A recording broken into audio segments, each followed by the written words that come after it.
Sa pong mapagpalang umaga po sa bawat sa atin.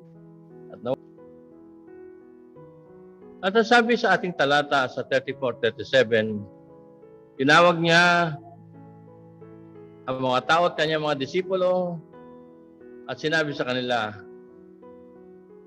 sino man gustong sumunod sa akin? Kailangan itanggi niya ang kanyang sarili. Kuhanin niya ang kanyang krus. Sumunod sa akin, sapagkat siya na gustong iligtas ang kanyang buhay dito sa mundo ay mawawalan nito, mawawalan ng saysay ang buhay na yan. Pero sino mang magbigay ng kanyang buhay para sa akin, hindi para pansarili at para sa ebanghelyo, ay maliligtas. Anong pakinabang ng tao? Makamtan man niya ang buong mundo. Baka maliit lang yung pangarap mo Pangarap ng tao ito, buong mundo Pangarap mo lang, kapraso, yumaman. Kaya lang, gusto mong yumaman pero wala namang pera. Paano kaya yaman? Gusto mong yumaman pero nakapagtayo ka ng isang katutak ng mga kayamanan. Pero what is that? Ito buong mundo Buong mundo na ibibigay. At alam ba ninyo, pwede magbigay niyan the prince of this world na inoffer kay Lord Jesus. Tandaan ninyo. Kayang ibigay ni Satan yan. What does it profit kung mapahamak naman ang iyong buhay? Mawala naman ng saysay ang iyong buhay.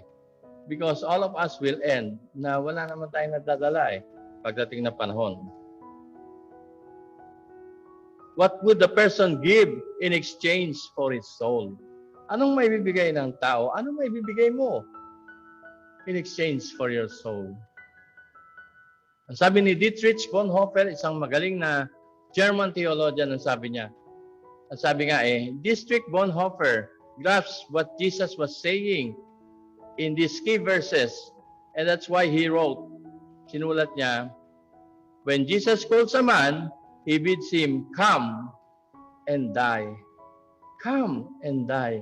Halika, sumunod ka sa akin at mamatay ka sa mga bagay na pansarili, mamatay ka sa mga bagay na walang kwenta, mga temporal na mga bagay.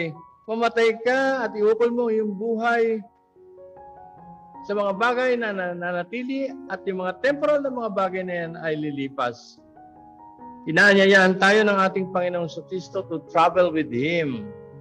A journey from Galilee to Jerusalem, ang sabi nga ng aking nabasa. It was a dangerous trip, pero kasama natin siya. Kasama natin siya sa buhay na ito. At ang buhay na ito ay dapat iukol natin at invest natin para sa mga bagay na sa Panginoon. Ang ating Panginoong Kristo ay hindi nangangaral ng pagkasumunod ka sa akin, iigay buhay mo, yayaman ka. Sabi nga, He's more interested in our character kaysa sa ating comfort. Ika nga.